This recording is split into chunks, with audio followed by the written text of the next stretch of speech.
Colloids. A colloid is a mixture in which one substance of microscopically dispersed insoluble particle are suspended throughout another substance. तो simple अल्फाज में एक substance ए है, अगर उसमें कोई सब्सटेंस बी को मैं सस्पेंड करवाऊँ, ठीक है, तो उस सस्पेंशन के नतीजे में जो सोल्यूशन बनेगा वो मेरे पास कोलाइड आएगा। अब यहाँ पर जो बी है जिसको मैंने डिस्पर्स करवाया है वो बेसिकली माइक्रोस्कोपिक साइज़ का होता है और वो इनसॉल्युबल होता है। तो इनसॉल्युबल पार्टिकल को जब मैंने किसी सब्सटेंस में सस्पेंड करवाया तो उसके नतीजे में जो मिक्सचर बनेगा वो कोलाइड का है। Sometimes the dispersed substance alone is called the colloid. तो हम सिर्फ एक जो डिस्पर्स्ड फेज हुआ है उसी को कोलाइड का नाम भी दे सकते हैं। The colloid consist of a dispersed phase and a continuous phase. तो अनलाइक सोल्यूशन जिसमें एक सोल्यूट होता है और एक सॉल्वेंट होता है, हम कोलाइड्स में कहते हैं कि एक डिस्पर्स फेज है और एक कॉन्टिन्यूस फेज है। कॉन्टिन्यूस फेज कोरिस्पॉन्ड टू सॉल्वेंट और डिस्पर्स्ड फेज कोरिस्पॉन्ड टू सोल्यूट। तो सोल्यूशन के बरक्स यहाँ पर वो डिजोल्व नहीं होता, ठीक है, जैसे सोल्यूशन में सोल्यूट सॉल्वेंट के अंदर डिजोल्व होता है, rather the solute phase is dispersed in the solvent phase. तो वो डिस्पर्स होता है, तो मीन्स कि वो फैला होता है। तो यहाँ पर ये एक मेजर डिफरेंस है कि सोल्यूशन में केमिकल डिजोल्यूशन होती है, सॉल्वेशन होती है, लेकिन कोलाइड्स में वो सिर्फ एक डिस्पर्शन होती है सोल्यूट की किसी सॉल्वेंट के अंदर। The dispersed phase particles have a diameter between approximately 1 and 1000 nanometre. तो ये बेसिकली इसके पार्टिकल्स की रेंज है जो कि जिनको अगर हम सॉल्वेंट के अंदर इंट्रोड्यूस करवाएंगे तो वो एक कोलाइड के सोल्यूशन को प्रोड्यूस करेंगे। Such particles are normally easily visible in an optical microscope. तो किसी भी ऑप्टिकल माइक्रोस्कोप के नतीजे में हम इसको देख सकते हैं। Although at the smaller size range less than 250 nanometre and ultra microscope और एन इलेक्ट्रॉन माइक्रोस्कोप में बी रिक्वायर्ड। तो जैसे जैसे बेसिकली पार्टिकल का साइज छोटा होता रहेगा तो हमारा जो माइक्रोस्कोप है हमें उसकी जो रेजोल्यूशन है वो भी इंक्रीज करना पड़ेगी। इट मीन्स कि वो फिर सिंपल माइक्रोस्कोप से नज़र नहीं आएगा बल्कि उसके लिए कोई अल्ट्रा माइक्रोस्कोप या इलेक्ट्रॉन माइक्रोस्कोप यूज़ करना पड़ेगी। Some colloids are translucent because of Tyndall effect. Translucent का मतलब कि वो रोशनी को डिस्पर्स करवाते हैं। Which is the scattering of light by the particles in the colloid. तो कुछ कंपाउंड कोलाइड हमारे पास ट्रांसल्यूसेंट होते हैं जो कि टिंडल इफेक्ट को प्रोड्यूस करते हैं, जबकि कुछ कोलाइड हमारे पास ओपेक भी हो सकते हैं या उनमें कोई स्लाइड कलर भी हो सकता है।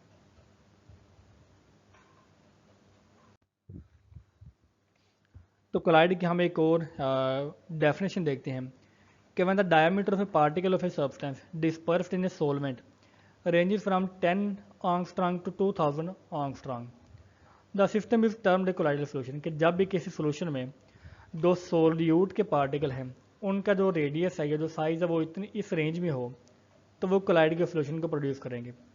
तो हम उसको कोलाइडल सोल्यूशन का नाम भी दे सकते हैं या हम उसको कोलाइडल डिस्पर्शन का नाम दे सकते हैं या हम उसको सिंपल कोलाइड भी कह सकते हैं। The material with particle size in the colloidal range is said to be in the colloidal state. तो इसका बेसिकली नया नाम उसको कोलाइडल स्टेट भी हम कह सकते हैं। ये इसी के कोलाइड्स के डिफरेंट नाम होते हैं। तो बेसिकली अगर हमारे पास पार्टिकल साइज बहुत छोटा है लेस दैन 10 एंगस्ट्रॉम तो वो एक ट्रू सोल्यूशन को प्रोड्यूस करवाएगा। इट मीन्स कि वो सोल्यूट सॉल्वेंट के अंदर केमिकली डिजोल्व होता है। उसके बाद अगर पार्टिकल का साइज थोड़ा सा बड़ा हो तो वो कोलाइडल सोल्यूशन होगा, और अगर पार्टिकल का साइज उससे भी बड़ा हो जाए तो हम उसको सस्पेंशन का नाम देंगे, वो कोलाइड या सोल्यूशन नहीं रहेगा। Classification of colloids. First of all हम देखते हैं कि based on the nature of interaction between dispersed phase and dispersion medium. तो डिस्पर्स्ड फेज या बेसिकली सोल्यूट और सॉल्वेंट का जो इंटरेक्शन है उसके नतीजे में बनने वाले जो कोलाइड हैं उसकी मेन दो टाइप्स हैं। First of all hydrophilic colloid, these are water loving colloid. जैसा कि इसके नाम से जाहिर है कि वो वाटर लविंग कोलाइड होते हैं। इट मीन्स कि वो वाटर के अंदर डिजोल्व हो सकते हैं और वो वाटर को अपनी तरफ अट्रैक्ट करते हैं। These are also known as the reversible solutions. तो हम इनको रिवर्सिबल सोल्स का नाम भी देते हैं कि अगर वो एक कोलाइड बन जाता है तो हम इसको रिवर्स भी कह सकते हैं। Example include agar, gelatin, pectin. तो ये सारी की सारी, ठीक है, हाइड्रोफिलिक कोलाइड होते हैं। सेकेंड टाइप हम देखते हैं कि hydrophobic colloid. These are the opposite in nature to hydrophilic colloid, मतलब कि वाटर लविंग नहीं होते बल्कि वाटर रिपेलिंग होते हैं। The colloid particles are repelled by the water, तो इनमें जो कोलाइड के पार्टिकल्स होंगे बेसिकली जो डिस्पर्स्ड फेस है वो वाटर से रिपेल होता है। They are also called irreversible solution, तो अगर वो हम इसको एक दफ़ा सोल्यूशन को बना लें तो हम उसको रिवर्स नहीं कर सकते। फॉर एग्जांपल गोल्ड का सोल्यूशन, क्ले पार्टिकल्स का सोल्यूशन, ये तमाम के तमाम जो हैं वो हाइड्रोफोबिक कोलाइड्स होते हैं। Now the classification based on the type of particles of dispersed phase, तो डिस्पर्स्ड फेस में जो पार्टिकल्स की टाइप है उसके बेस के ऊपर हम इसको देखेंगे। Depending upon how different substances forming a colloidal solution acquire the size of particles in this range, colloidal solution may be classified into 3 categories। तो बेसिकली टाइप ऑफ पार्टिकल के बेस के ऊपर हम इसको 3 कैटेगरीज में डिवाइड कर सकते हैं। फर्स्ट ऑफ ऑल हम देखते हैं कि मल्टी मालिकुलर कोलाइड्स, जैसा कि इसके नाम से ज़ाहिर है कि इसमें एक से ज़्यादा मालिक्यूल्स इन्वॉल्व होंगे। The solution that is formed as a result of the aggregation of a large number of atoms or small molecule, तो जब लार्ज नंबर ऑफ मालिक्यूल्स या लार्ज नंबर ऑफ एटम आपस में मिलकर एक एग्रीगेट सोल्यूशन बनाते हैं तो वहाँ पर जो वो कोलाइड बनेंगे वो मल्टी मालिकुलर कोलाइड होगा, मतलब उसमें एक से ज़्यादा मालिक्यूल मौजूद होते हैं। They have the diameters of less than 1 nanometre, तो जो मालिक्यूल आपस में एग्रीगेट होंगे उनका डायमीटर काफ़ी कम होता है, वो जो कि लेस देन 1 नैनोमीटर होता है of the disperse media. So the disperse particles are held together by the van der Waals forces, तो जो हमारे पास सोल्यूट के पार्टिकल हैं वो उनके दरमियान जो फोर्स ऑफ इंटरेक्शन है वो वंडरवाल की सिंपल फोर्स होती है। एग्जाम्पल्स इंक्लूड गोल्ड का सोल्यूशन या सल्फर का सोल्यूशन, ये तमाम के तमाम हमारे पास मल्टी मालिकुलर कोलाइड है क्योंकि इनके जो पार्टिकल या आइटम का साइज बहुत छोटा होता है। फर्दर हम देखते हैं कि macro molecular colloids, molecules have very high molecular mass, तो यहाँ पर एक से ज़्यादा मालिक्यूल नहीं होते बल्कि एक ही मालिक्यूल का मालिकुलर मैस बहुत ज़्यादा होता है। इट मीन्स कि वो लार्ज साइज का होता है। That result in the formation of large molecule that are termed as the macro molecule. When such substances are dispersed in a suitable dispersion medium the resulting colloidal solution are known as the macro molecular colloid. तो simple अल्फाज में जब बहुत बड़े बड़े molecule का हम solution बनाएंगे तो वो मैक्रो मालिकुलर कोलाइड होगा। सो इनमें जो कोलाइड है वो ज़्यादा या हाई मालिकुलर मैस का कोलाइड होगा। जनरली हम देखते हैं कि जो लाइफोलिक कोलाइड्स हैं वो मैक्रो मालिकुलर कोलाइड होते हैं नेचर में। इसके एग्जांपल में देखते हैं कि example include the colloidal dispersion of the naturally occurring macro molecule, तो मैक्रो मालिक्यूल कौन से होते हैं? For example starch, protein, gelatin, cellulose, nucleic acid. जब हम इनका सोल्यूशन बनाएंगे तो वो ऑटोमेटिकली हमारे पास होगा मैक्रो मालिकुलर कोलाइड। इसके अलावा जो कुछ सिंथेटिक पॉलीमर हैं, क्योंकि सिंथेटिक पॉलीमर का जो मालिकुलर मैस है वो भी बहुत ज़्यादा होता है, तो synthetic polymer such as polyethylene, polypropylene, synthetic रबड़ वगैरह, इनका सोल्यूशन भी मैक्रो मालिकुलर कोलाइड ही होगा।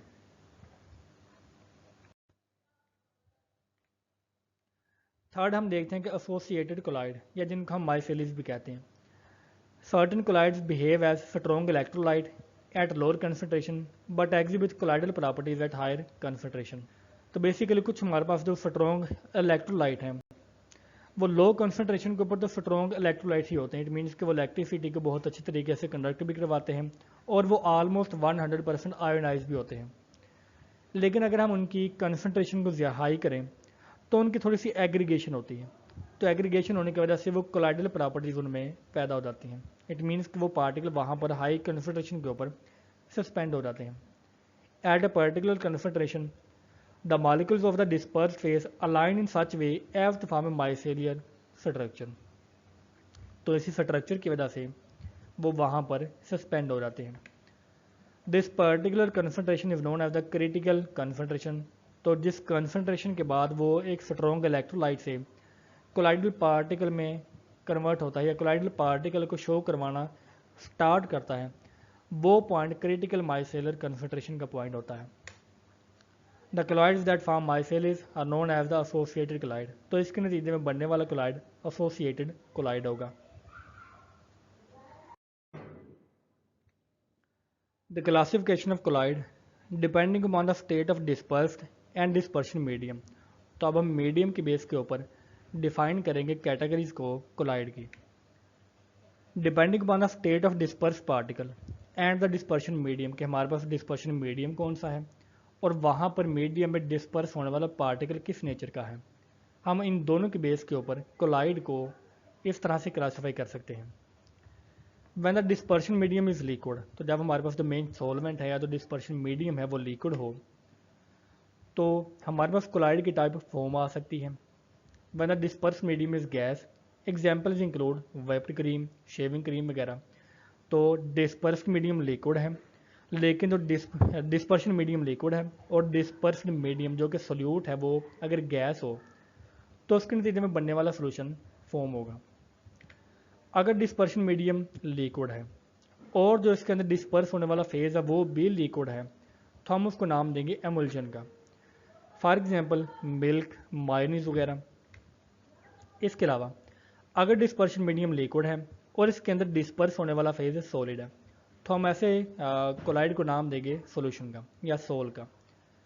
इसके एग्जांपल हमारे पास ब्लड है या पिगमेंटेड इंक है। सेकंड हम देखते हैं कि when the dispersion medium is gas, तो डिस्पर्शन मीडियम जब गैस हो, तो जब गैस के अंदर कोई लिक्विड डिस्पर्स हो तो इसको हम नाम देंगे लिक्विड एरोसोल का। For example fog, mist, hair spray वगैरह।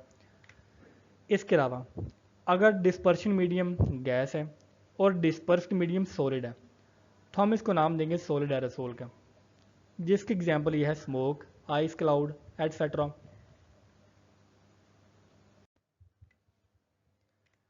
थर्डली हम देखते हैं कि when the dispersion medium is solid, तो सॉलिड डिस्पर्शन मीडियम के साथ अगर तो डिस्पर्स्ड मीडियम जो कि सोल्यूट है वो गैस हो, तो हम इसको नाम देंगे सॉलिड फॉर्म का। फॉर एग्जांपल स्टाइरोफोम या प्यूमाइस जो है वो सॉलिड फॉर्म के एग्जांपल है, जिसमें डिस्पर्शन मीडियम सॉलिड है और डिस्पर्स्ड मीडियम गैस होता है। उसके अलावा डिस्पर्शन मीडियम सॉलिड में अगर हम किसी लिक्विड को डिस्पर्स करवाएं या उसको डिज़ोल्व करवाएं या उसको सस्पेंड करवाएं, तो वो बनेगा gel. For example agar solution, gelatin का सोल्यूशन, ये तमाम के तमाम जेल्स हैं जो कि लिक्विड का सॉलिड के अंदर डिस्पर्शन होती है।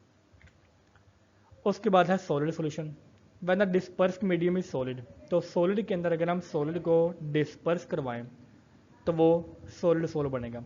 फॉर एग्जांपल क्रैनबेरी, ग्लास वगैरह। Lyophilic and lyophobic solutions are colloids. हम देखेंगे कि sols are colloidal systems in which a solid is dispersed in a liquid. तो जब हमारे पास डिस्पर्शन मीडियम लिक्विड हो और जो सल्यूट या तो डिस्पर्स्ड मीडियम है वो सॉलिड हो, तो हम ऐसे सोल्यूशन कोलाइडल सोल्यूशन को नाम देंगे सोल्स का। They can be subdivided into two classes. तो हम इनके दो क्लासेस में डिवाइड करते हैं। First of all lyophilic sols, जिनको हम कहते हैं कि सोलवेंट लविंग, और दूसरे हमारे पास लायोफोबिक सोल्स जो कि सोलवेंट हेटिंग कोलाइड्स होते हैं। फर्स्ट ऑफ ऑल अगर हम देखें तो lyophilic sols are those in which the dispersed phase exhibits a definite affinity for the medium or the solvent। तो बेसिकली सोल्यूट और सोलवेंट के दरमियान या तो डिस्पर्स्ड मीडियम और डिस्पर्स्ड मीडियम के दौरान एक अफिनिटी होती है और एक अट्रैक्शन होती है वहाँ पर मौजूद।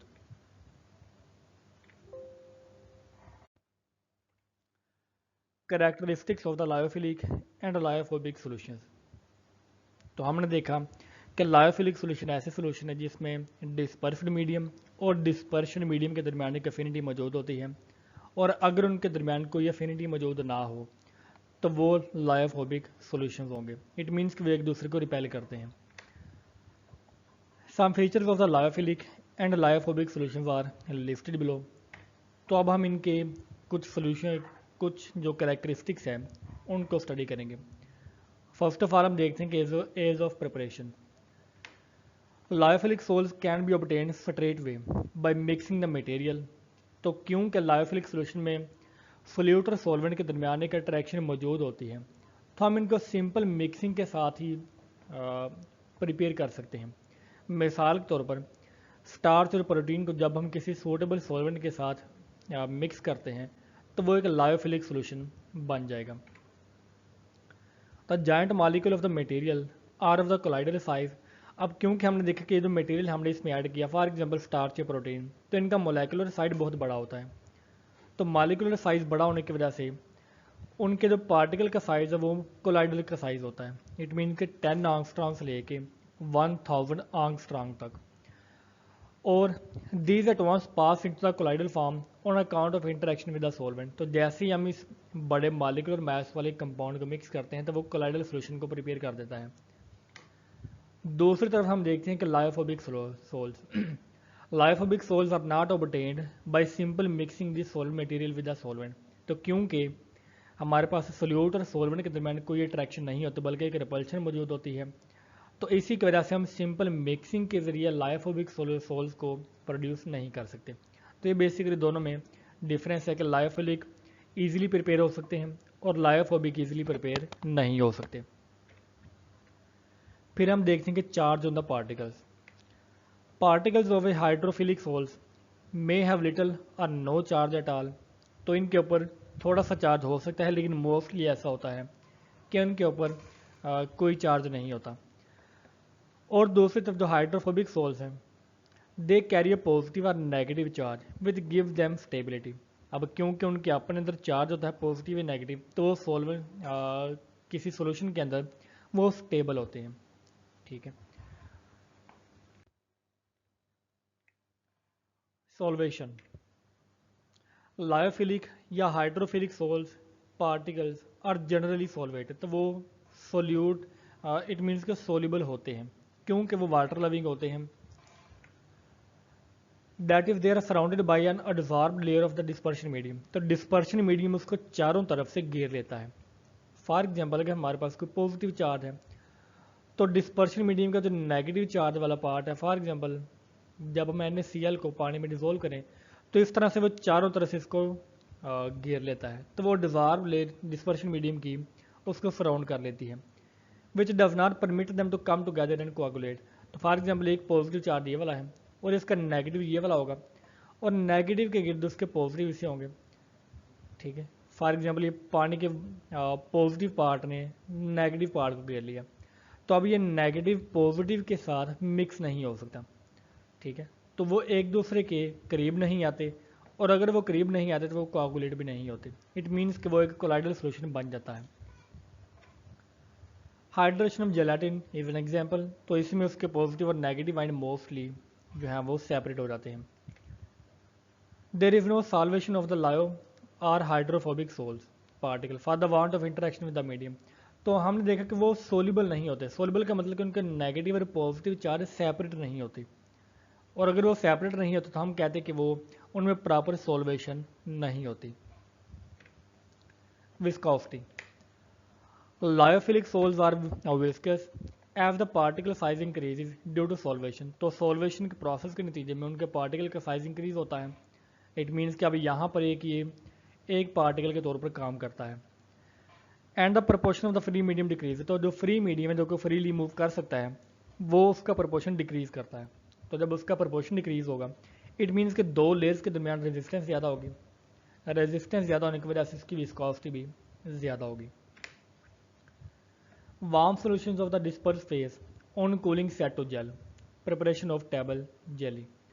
तो हमने देखा कि लायोफिलिक सॉल्यूशन अगर हमारे पास मौजूद है तो अगर हम उसको कूल करेंगे तो कूल करने के बाद सॉल्वेशन की वजह से, ठीक है, वो एक जेल में कन्वर्ट हो जाते हैं। फॉर एग्जांपल हम जो जेली बनाते हैं आमतौर पर तो गलों में इस्तेमाल होती है, तो वो इसी बेस के ऊपर होती है और उसमें लायोफिलिक सोल्स मौजूद होते हैं।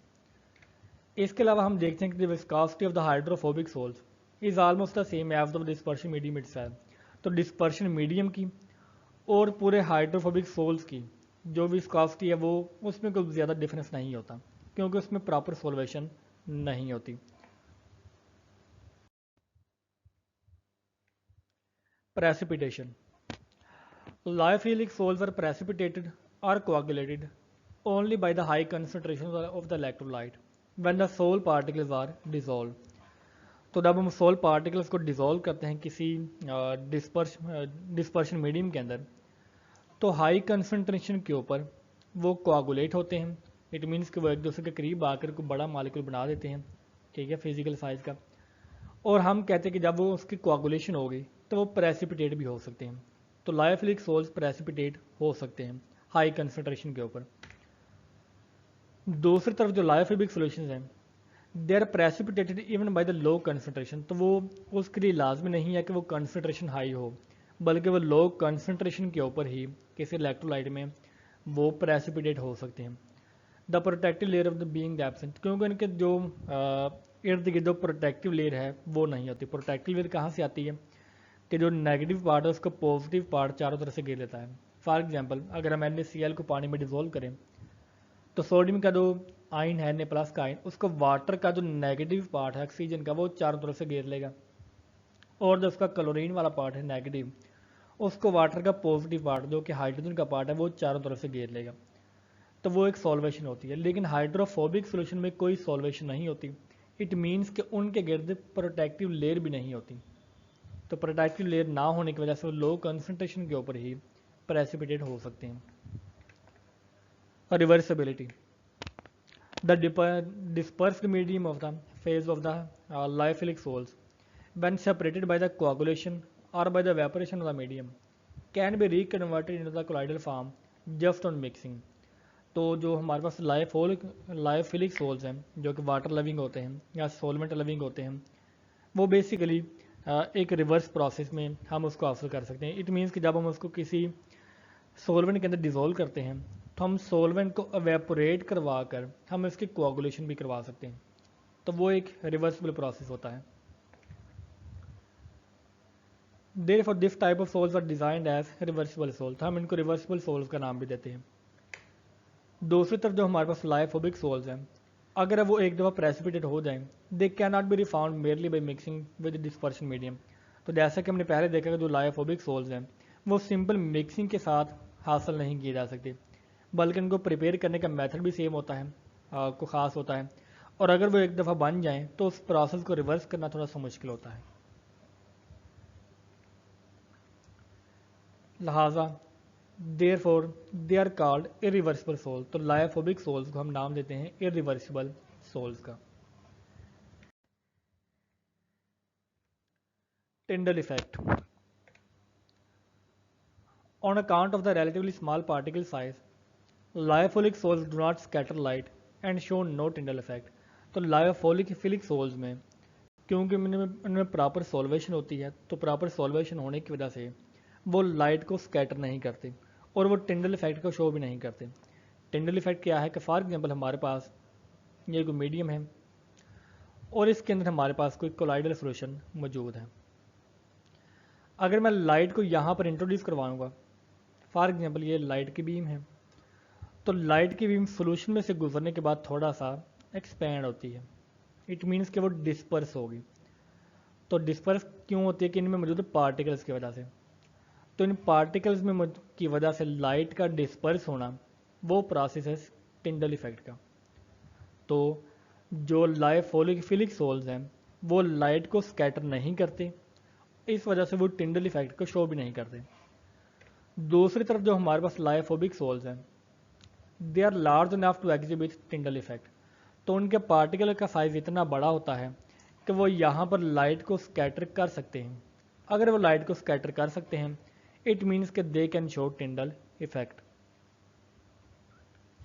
Migration in an electronic field, lyophilic sols migrate to anode और कैथोड और नॉट एट ऑल। हमने देखा कि जो लायोफिलिक सोल्स है अगर उनके ऊपर चार्ज हो तो वो एनोड या कैथोड की तरफ मूव कर सकते हैं। कि अगर उनके ऊपर नेगेटिव चार्ज है तो वो एनोड की तरफ मूव करेंगे, और अगर उनके ऊपर पॉजिटिव चार्ज है तो वो कैथोड की तरफ मूव करेंगे, और अगर उनके ऊपर कोई चार्ज नहीं है तो वो मूव नहीं करेंगे when placed in an electric field. दूसरी तरफ हमने देखा कि जो लायोफोबिक सोल्स हैं उनके ऊपर हमेशा कोई ना कोई चार्ज होता है। अगर उनके ऊपर कोई ना कोई चार्ज होता है, so they move either to anode और कैथोड। तो या तो वो एनोड की तरफ जाएंगे या कैथोड की तरफ जाएंगे according to the charge they carry. तो सिंपल, अगर उनके ऊपर नेगेटिव चार्ज है तो वो एनोड की तरफ मूव करेंगे, और अगर उनके ऊपर पॉजिटिव चार्ज है तो वो कैथोड की तरफ मूव करेंगे।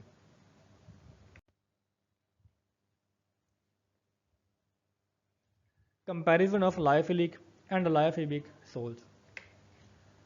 तो हम देखते हैं कि lyophilic sols they are prepared by the direct mixing with dispersion medium. तो लायोफिलिक सोल्स ऐसे सोल्स हैं जिनमें सोल्यूट और सॉल्वेंट के दरमियान एक अट्रैक्शन मौजूद होती है। तो अगर उनके दरमियान पहले से अट्रैक्शन मौजूद है तो हम डायरेक्ट मिक्सिंग के साथ उनको प्रिपेयर भी कर सकते हैं। लेकिन लायोफिलिक सोल्स में सोल्यूट और सॉल्वेंट के दरमियान कोई इंटरेक्शन या अफिनिटी मौजूद नहीं होती, इस वजह से इनको हम डायरेक्ट मिक्सिंग के साथ प्रिपेयर नहीं कर सकते।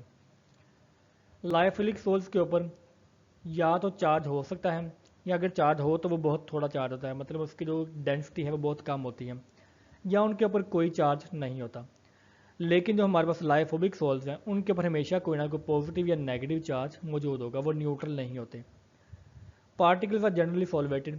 तो लायोफिलिक सोल्स के जो पार्टिकल्स हैं वो सोल्यूबल होते हैं। इट मीन्स कि जो नेगेटिव पार्ट है उसको सॉल्वेंट का पॉजिटिव पार्ट चारों तरफ से घेर लेगा और वो सोलवेट हो चुका है, और जो उसका पॉजिटिव पार्ट है उसको नेगेटिव चार्ज चारों तरफ से घेर लेता है। तो हम कहते हैं कि पार्टिकल्स जनरली सॉल्वेटेड। लेकिन जो लायोफोबिक सोल्स हैं उनमें कोई सॉल्वेशन नहीं होती। इट मीन्स कि दूसरे पार्टिकल इसको चारों तरफ से नहीं घेरते।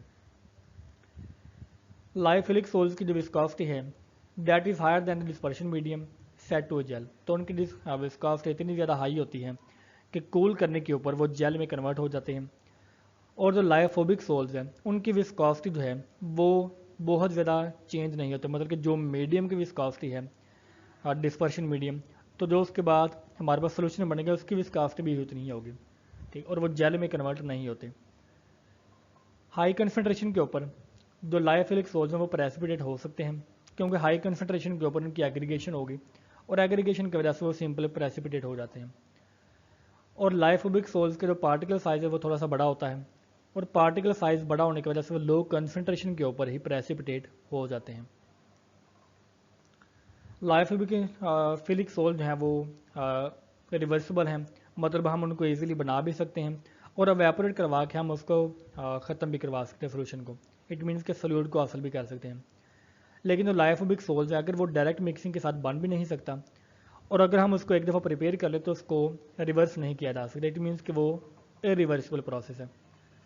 लायोफिलिक सोल्स टिंडल इफेक्ट को शो नहीं करते क्योंकि इनका पार्टिकल का साइज छोटा होता है, और जो लायोफोबिक सोल्स हैं वो टिंडल इफेक्ट को शो करते हैं। टिंडल इफेक्ट क्या है कि हमारे जो लाइट का स्कैटर होना, पार्टिकल्स माइग्रेट टू एनोड और कैथोड, तो अपने चार्ज की वजह से वो एनोड या कैथोड की तरफ माइग्रेट होते हैं, या अगर वो न्यूट्रल हो तो वो माइग्रेट नहीं होता।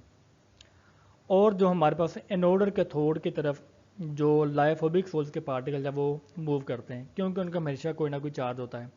अगर उसके ऊपर चार्ज पॉजिटिव है तो वो कैथोड की तरफ मूव करेगा, और अगर इसके ऊपर चार्ज नेगेटिव है तो वो एनोड की तरफ मूव करेगा। Preparation of sols. तो हम यहाँ पर देखेंगे कि सोल्स जो हैं, जो कि बेसिकली सॉलिड का लिक्विड में सोल्यूशन होता है, हम इसको प्रिपेयर कैसे कर सकते हैं। तो सोल्स की बेसिकली दो टाइप्स होती हैं, एक लायोफिलिक और एक लायोफोबिक। लायोफिलिक सोल्स जो हैं हम इनको डायरेक्ट सिंपल मिक्सिंग के साथ ही प्रिपेयर कर सकते हैं, क्योंकि लायोफिलिक का मतलब ये है कि ऐसे सॉल्यूशंस जिनमें डिस्पर्स्ड मीडियम जो कि बेसिकली सोल्यूट होता है, और डिस्पर्शन मीडियम और सोलवेंट, इन दोनों के दरमियान पहले से अफिनिटी मौजूद होती है। इट मीन्स कि वो सोलवेंट लविंग होते हैं। तो अगर वो सोलवेंट लविंग है तो हम इनको सिंपल मिक्सिंग के साथ ही प्रिपेयर कर सकते हैं। फॉर एग्जांपल जब हम स्टार्च को वाटर के साथ मिक्स करें तो वो बहुत आसानी के साथ सोल के सोल्यूशन को प्रोड्यूस करता है। On the other hand lyophobic sols have to be prepared by the special method. जो लायोफोबिक सोल्स हैं उनमें डिस्पर्स्ड मीडियम और डिस्पर्शन मीडियम के दरमियान कोई एफिनिटी मौजूद नहीं होती, बल्कि वे एक दूसरे को रिपेल करते हैं। तो अगर उनके दरमियान कोई एफिनिटी मौजूद नहीं है तो इसका मतलब कि उनको किसी स्पेशल मेथड के जरिए हमें प्रोड्यूस करना पड़ेगा। ये वाले मेथड दो कैटेगरीज में फॉल होते हैं लायोफोबिक सोल्यूशन को प्रिपेयर करने के लिए। फर्स्ट ऑफ ऑल हमारे पास डिस्पर्शन मेथड है। In which larger macro size particle are broken down to colloidal size, कि जिसमें जो बड़े साइज के पार्टिकल्स हैं हम उनको ब्रेक करते हैं कोलाइडल साइज में, और कोलाइडल साइज में ब्रेक करने के बाद हम इनको मिक्स करते हैं।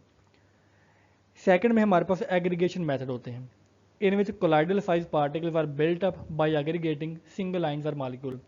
तो ऐसे मालिक्यूल जो कि साइज में बहुत ही छोटे होते हैं हम उनको एग्रीगेट करके, ठीक है, हम उनको बिल्ट अप करके कुछ बड़े साइज काइंड मालिक्यूल्स में कन्वर्ट करते हैं, और एग्रीगेशन के बाद हम इसको कोलाइडल सोल्यूशन में कन्वर्ट करते हैं, जिसको बेसिकली हम सॉल्यूशंस भी कहते हैं, जो कि बेसिकली सॉलिड का लिक्विड में सॉल्यूशन है।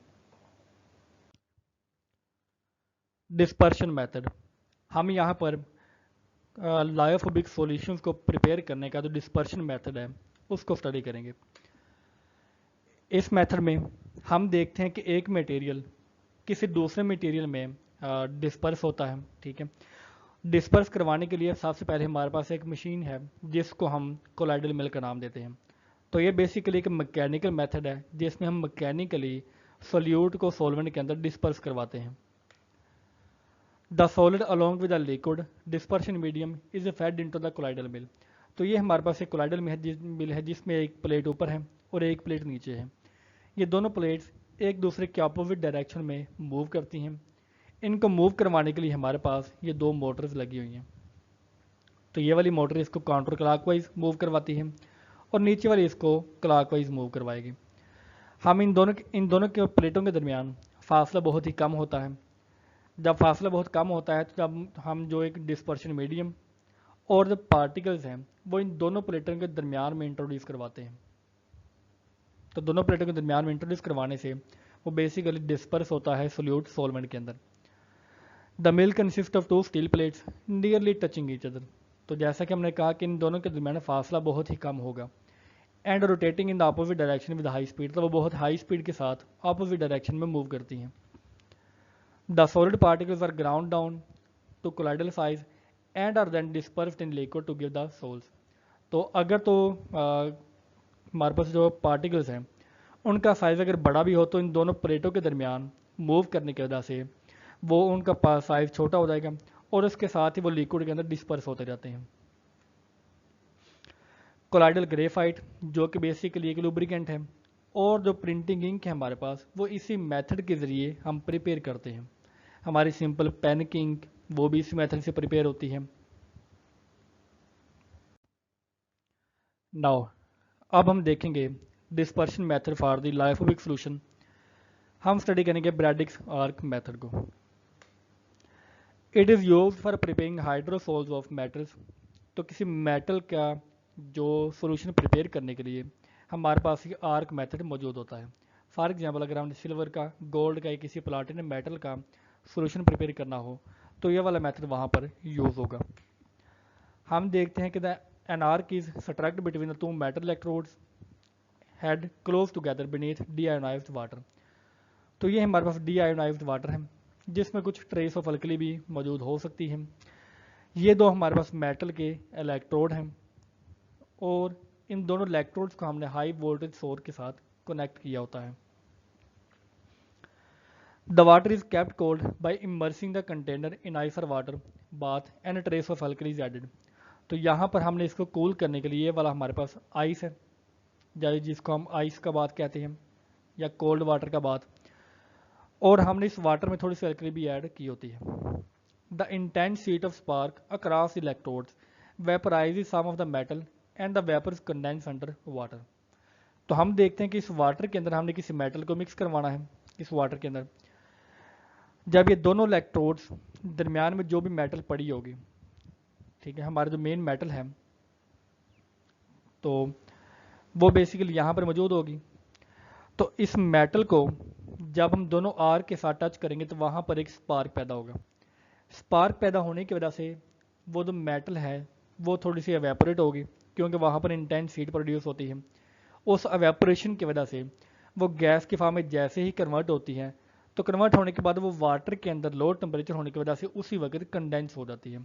इट मीन्स के सॉलिड के वेपर बने और वो वेपर उसी वक्त वाटर में कंडेंस होकर डिजोल्व हो चुके। Thus the atoms of metal present in the vapor aggregate to form colloidal particles in the water। तो जो पार्टिकल यहाँ से एवेपोरेट होंगे वो वाटर के अंदर एग्रीगेट होकर कोलाइडल पार्टिकल बना देते हैं। इट मीन्स कि हमारा जो सोल्यूशन है वो कोलाइडल सोल्यूशन में कन्वर्ट हो चुका है, जिसमें एक मेटल वाटर के अंदर डिजोल्व हो चुकी है।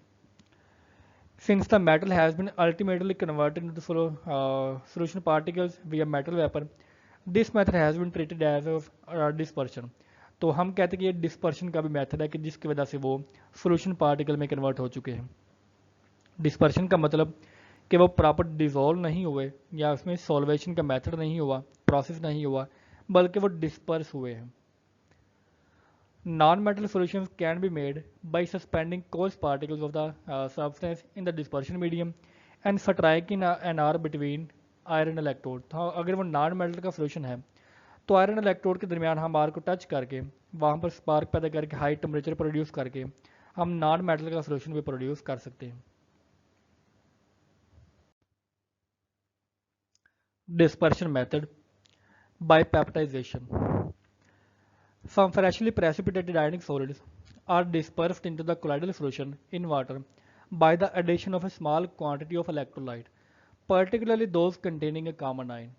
तो बेसिकली हम एक इलेक्ट्रोलाइट को यूज़ करते हुए किसी फ्रेशली कट जो आयनिक सॉलिड है या कोई ऐसा सॉलिड जिसको हमने पानी के अंदर मिक्स किया होता है, अगर हमने उसको सस्पेंड करवाना हो, इट मीन्स कि सिंपल सॉलिड को हमने डिस्पर्स करवाना हो, तो हम एक स्मॉल क्वांटिटी ऑफ इलेक्ट्रोलाइट को वहाँ पर ऐड करेंगे।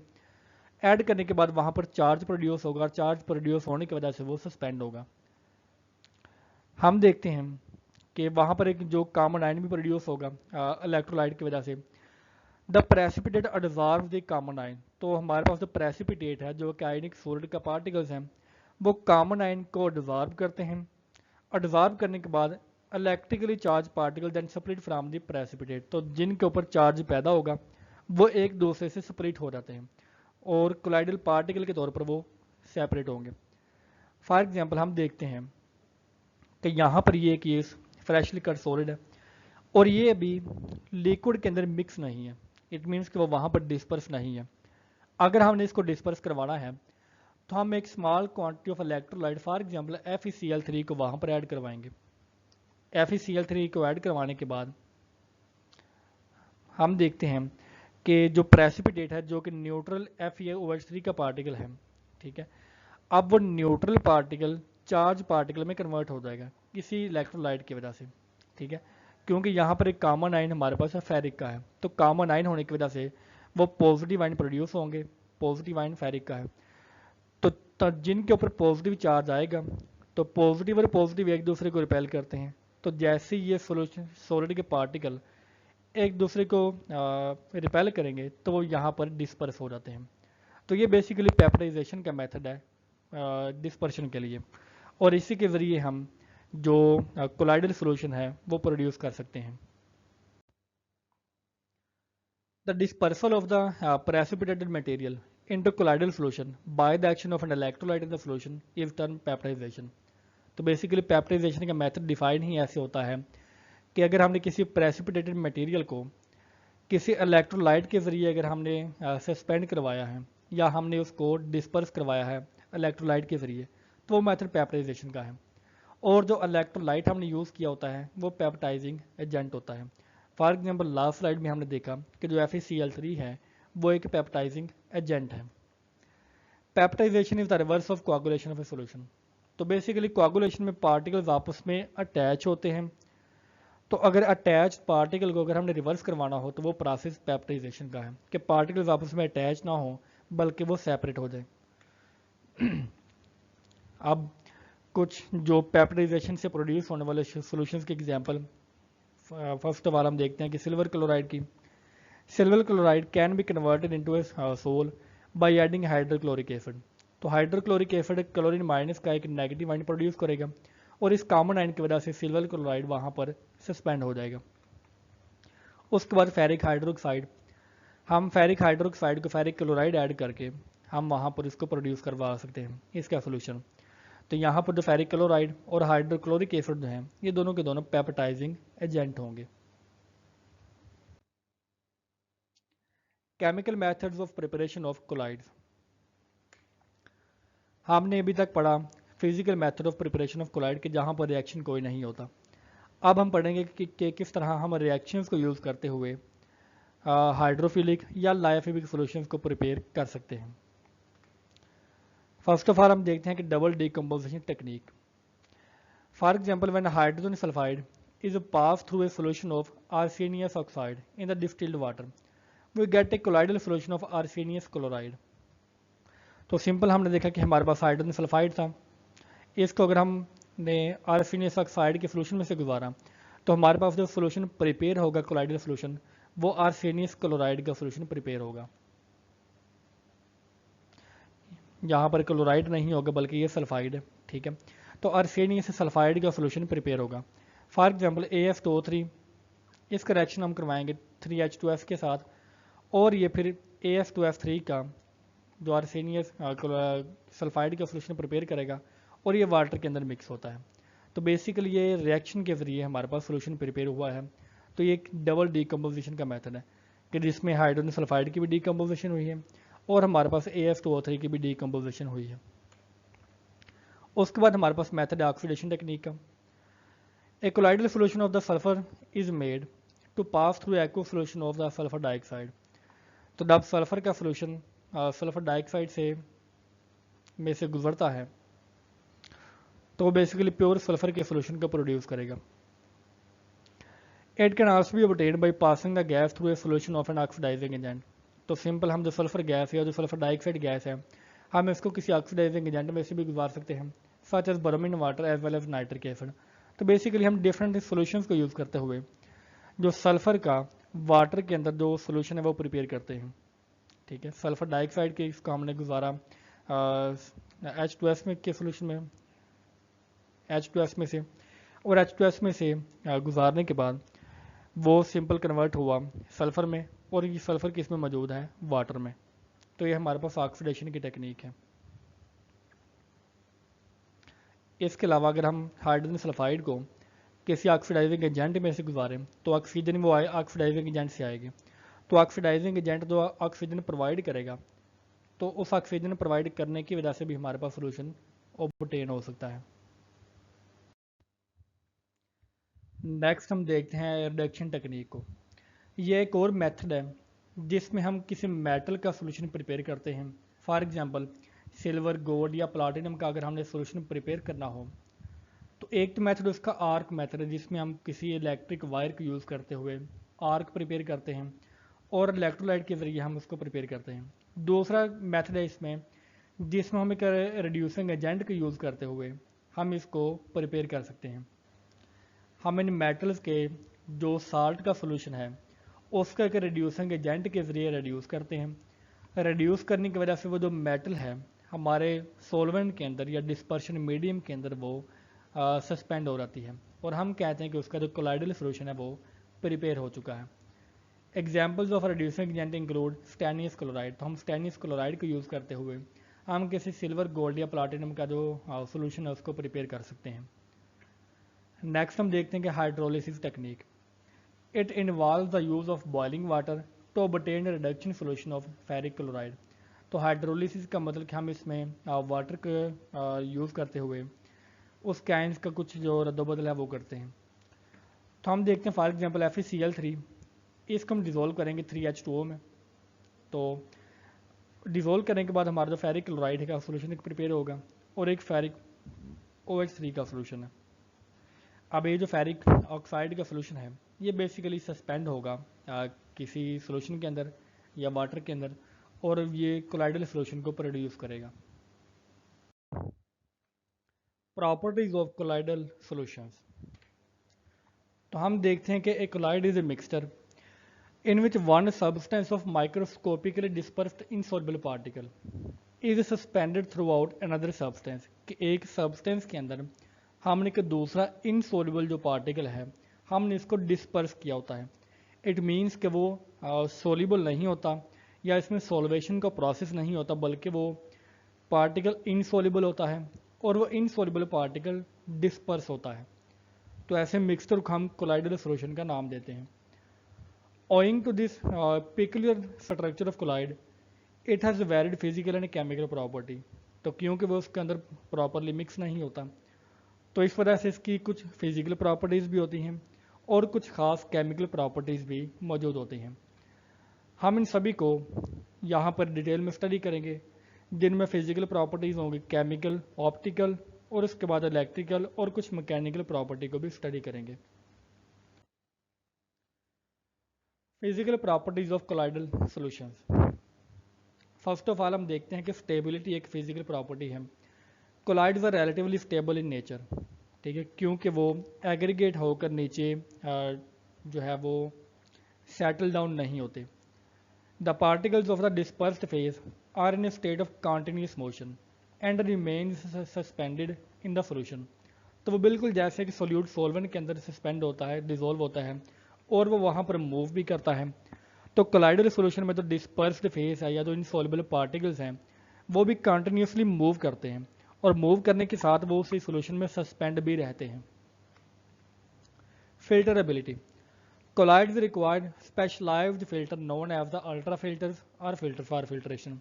तो आम जो हमारा फिल्टर पेपर है उसमें से कोलाइडल पार्टिकल बगैर वहाँ पर अटके हुए गुजर जाएंगे। इट मीन्स कि आम जो फिल्टर्स हैं वो कोलाइडल पार्टिकल्स को फिल्टर नहीं कर सकते क्योंकि उनका साइज बहुत छोटा होता है।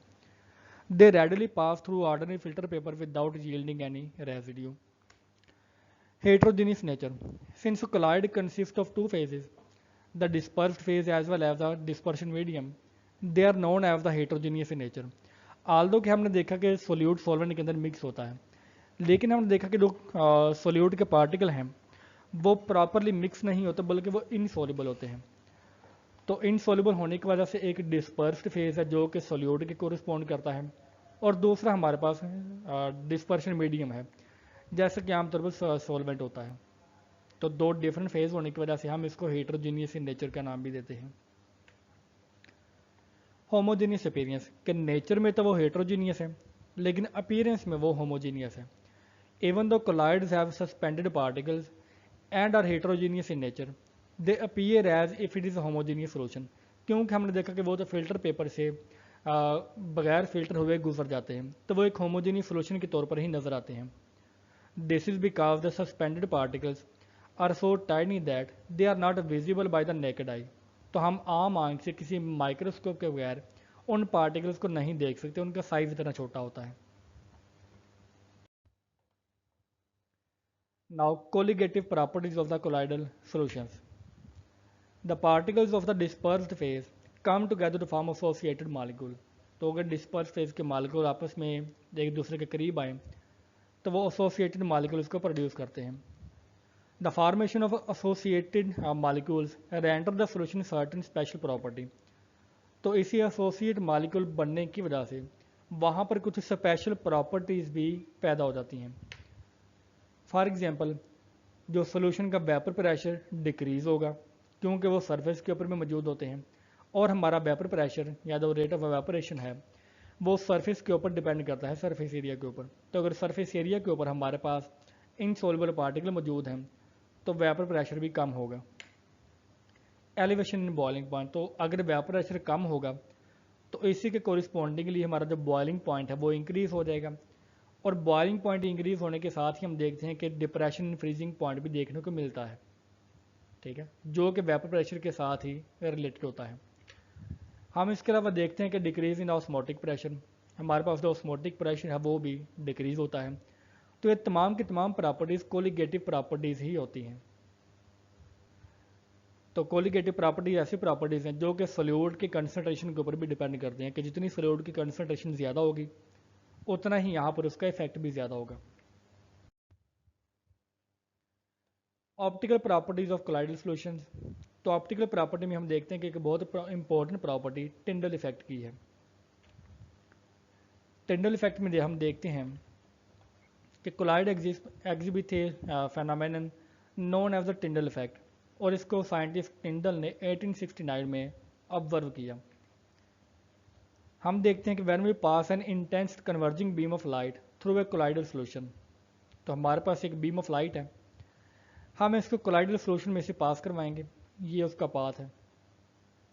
तो अगर तो हमारे पास ट्रू सॉल्यूशन होगा तो हमारे पास लाइट स्कैटर नहीं होगी, ठीक है। अगर लाइट स्कैटर नहीं आती होती तो हम कहते हैं कि उसमें टिंडल इफेक्ट मौजूद नहीं होता।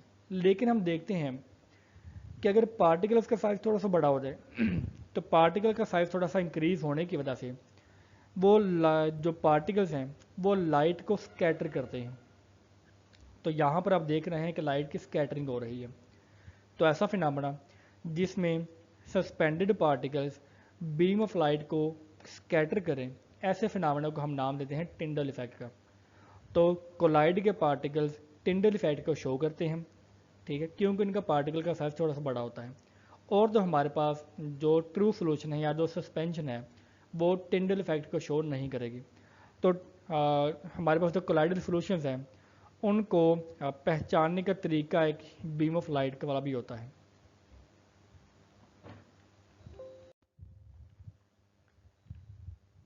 This phenomenon of scattering light by the colliding particle is known as the Tyndall effect and the illuminated path is known as the Tyndall cone। तो जो illuminated cone होगी जहाँ पर लाइट स्कैटर होकर कोन की फॉर्म होती है, ठीक है, तो हम इसको टिंडल कोन का नाम देते हैं। The dispersed colloidal particles scatter the light falling on them, resulting in emission that are comparable with ultraviolet or visible radiation। तो स्कैटरिंग के बाद जो हमारे लाइट वहाँ से निकलेगी या जो वेव्स वहाँ से एमिट होंगी उनकी रेडिएशन फॉल करती है विजिबल रीजन में। तो या तो वो विजिबल रेडिएशन हो सकती हैं या वो अल्ट्रावायलेट रेडिएशंस भी हो सकती हैं।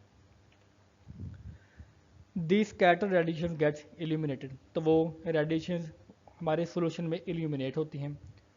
The zone of scattered light is observe to be much larger than the particle itself. तो जो पार्टिकल का साइज चाहे छोटा होता है लेकिन स्कैटर्ड लाइट का जो जोन है वो काफ़ी बड़ा दिखाई देता है। This makes the colloidal particle to appear as tiny bright spot. तो अगर उसका जो स्कैटर लाइट का जो जोन है वो थोड़ा सा बड़ा दिखाई दे रहा है तो हमें इस पार्टिकल के गिर्द एक ब्राइट स्पॉट देखने को मिलता है जब हम इसको माइक्रोस्कोप के अंदर देखते हैं। So this has to be done at right angle to the beam of light. तो इस फिनोमेना को देखने के लिए हमें right angle beam of light को यूज़ करना पड़ेगा।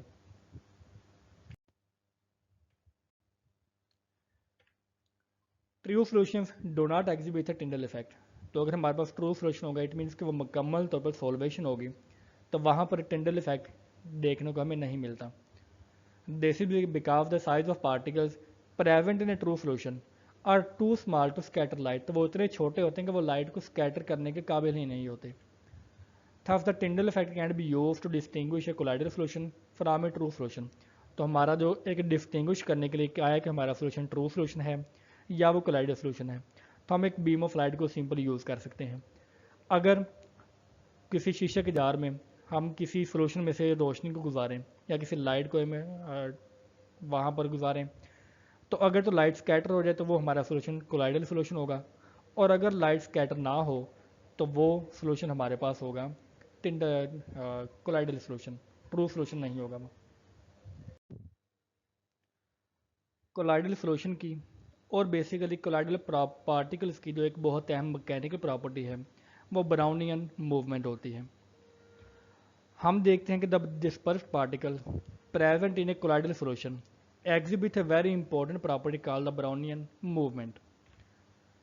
जब हम किसी कोलाइडल सोल्यूशन को किसी अल्ट्रा माइक्रोस्कोप के अंडर ऑब्जर्व करते हैं तो हम देखते हैं the colloidal particles are seen continuously moving in a zigzag path.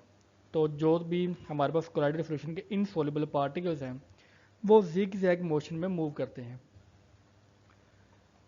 और इसके अलावा there is a continuous bombardment of the moving molecules of the dispersion medium on the colloidal particles from all direction. तो वहाँ पर उस molecule में के इर्द गिर्द मौजूद और डिस्पर्शन मीडियम के पार्टिकल्स हैं, ठीक है, वहाँ पर वो कॉन्टिन्यूस बम्बार्डमेंट की तरह मूव करते हैं। फॉर एग्जाम्पल हमने देखा कि एक पार्टिकल यहाँ पे है, वो फिर यहाँ पे आया, फिर वो यहाँ पे गया, फिर वो यहाँ पे गया, तो इसकी इस तरह उसकी जिग जैग मूवमेंट होती है, वो को बहुत ही ज़्यादा रैंडम मूवमेंट होती है।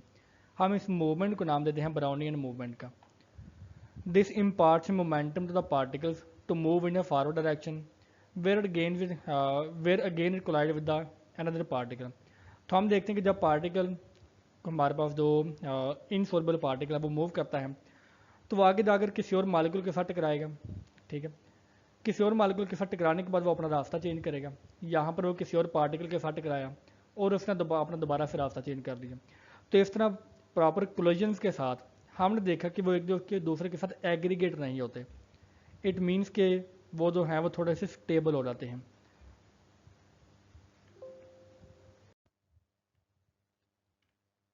हमने देखा कि इन कोलिजन्स की वजह से एक जिग-जैग मूवमेंट पैदा होती है कोलाइडल पार्टिकल्स के दरमियान, ठीक है। और जो ब्राउनियन मूवमेंट है वो स्टेबिलिटी पैदा करती है सॉल्यूशंस के अंदर। It opposes the gravitational force acting on the colloidal particle. तो जैसे कि कोलाइडल का पार्टिकल जो है वो इनसॉल्युबल होता है, अगर वो इनसॉल्युबल होता है तो ग्रेविटी उसको अपनी तरफ अट्रैक्ट भी करती है। तो इसी ब्राउनियन मूवमेंट की वजह से वो ग्रेविटेशन फोर्स को अपोज करता है और अपोज करने की वजह से वो सोल्यूशन के फॉर्म में मौजूद रहता है। इट मीन्स कि सोल्यूशन हमारा स्टेबल होता है एंड प्रिवेंट्स दम फ्रॉम सेटलिंग डाउन। तो ग्रेविटी को अपोज करने की वजह से वो सेटलिंग डाउन को प्रिवेंट करता है, thus maintaining the stability of the solution. Electrical properties of the colloidal solution. तो अब हम देखेंगे कोलाइडल सोल्यूशन की कौन कौन सी इलेक्ट्रिकल प्रॉपर्टी होती हैं।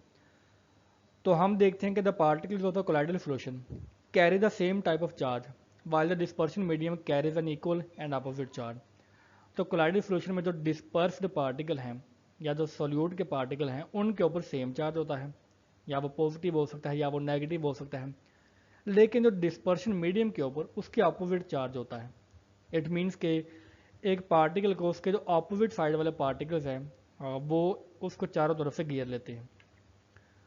The charge on the dispersion medium balances the charge on the disperse particle. तो बेसिकली दोनों एक दूसरे के चार्ज को बैलेंस करते हैं और वो ओवरऑल एक न्यूट्रल सोल्यूशन होता है। The solution as a whole is electrically neutral. The dispersed particle of a colloid repel each other since they carry similar charge. तो क्योंकि उनके ऊपर सिमिलर चार्ज होता है, जैसे कि ये वाला पॉजिटिव चार्ज है और ये वाला भी पॉजिटिव चार्ज है, ये हमारे पास दोनों जो डिस्पर्स्ड मीडियम है या जो पार्टिकल्स हैं वो हैं, तो इन दोनों के ऊपर सेम चार्ज होने की वजह से वो एक दूसरे को रिपेल करेंगे। This prevent them from settling down thus maintaining the stability of the solution. तो हम देखते हैं कि अगर वो एक दूसरे के करीब नहीं आते इट मीन्स कि वो एग्रीगेट नहीं होंगे। अगर वो एग्रीगेट नहीं होंगे इट मीन्स कि उनका जो मैस है वो ज़्यादा नहीं होगा और वो नीचे सेटल डाउन भी नहीं होंगे।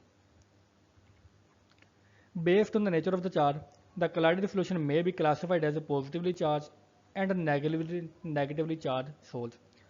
तो हमारे पास जो सोल्यूट के पार्टिकल्स हैं इनके ऊपर जो चार्ज होगा हम इसको पॉजिटिवली चार्ज कह सकते हैं कि अगर इसके ऊपर पॉजिटिव चार्ज है, और अगर हमारे पास इनसॉल्युबल पार्टिकल के ऊपर चार्ज नेगेटिव है तो वो नेगेटिवली चार्ज सोल्व होंगे। अब बेसिकली इन पार्टिकल्स को चारों तरफ ये हमारे पास डिस्पर्शन मीडियम के पार्टिकल हैं तो वो इसको नेगेटिव वाले चारों तरफ से घेर लेंगे, ठीक है, जो कि बेसिकली काउंटर आइन है और दोनों के एंड बराबर होने की वजह से वो एक एज ए होल न्यूट्रल होता है।